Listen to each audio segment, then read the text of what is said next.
Mario is back because he's bringing with him a very special game. Actually, the game he first made an appearance in, and that is Donkey Kong, this time for the NES, part of Donkey Kong Classics.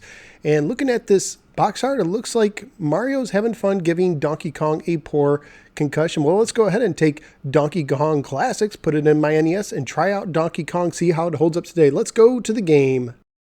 Donkey Kong is based on the 1981 arcade game. It originally came to the NES as a black box game in 1986, and then as part of the Donkey Kong Classics cartridge in 1988. The goal of the game is to guide Mario to rescue Pauline, who was kidnapped by Donkey Kong. It is a platformer for 1 or 2 players alternating with 2 levels of difficulty, A mode for beginners and B mode for experts. In the game, you use the D-pad to move Mario and climb ladders and the A button to jump. You can also get a temporary hammer to defeat fireballs and barrels, but you cannot climb ladders when you are holding a hammer.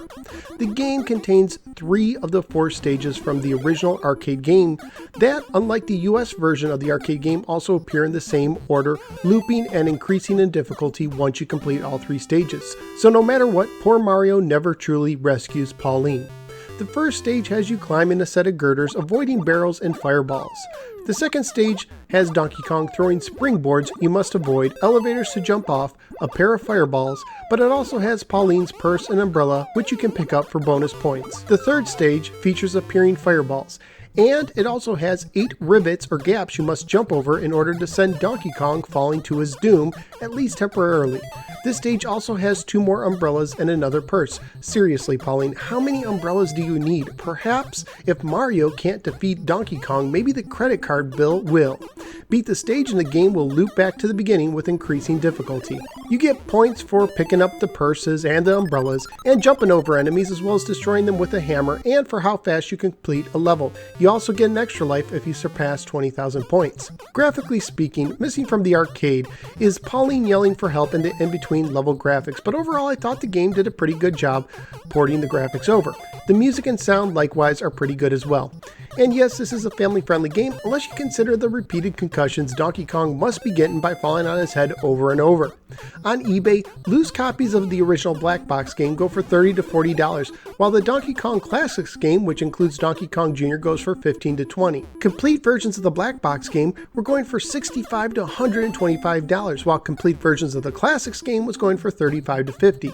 And there was some new classic games up for sale that were selling anywhere from $100 to $250, and as always, those prices include shipping.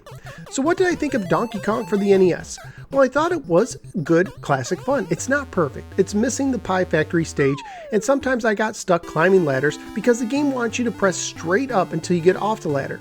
But with the Nintendo controller, this wasn't a huge deal. But overall, I still had a lot of fun with it. So where am I going to rank Donkey Kong? Because it's good for a quick game when you have a few minutes, I like it a little better than Jackal at number 7, but I do enjoy the humor and puzzles of Maniac Mansion a little bit more at number 6, so I'm going to make Donkey Kong my new number 7 ranked game for the NES. Donkey Kong is a fun port of the arcade classic. If you enjoy retro-related videos, would you please click the like and subscribe buttons? You can now support the show through Patreon as well. Just go to www.patreon.com/NoSwearGamer. Also be sure to check out some of my many other videos covering Atari, Sega, Nintendo, and more. With over 200 now posted, there's something for just about any retro fan.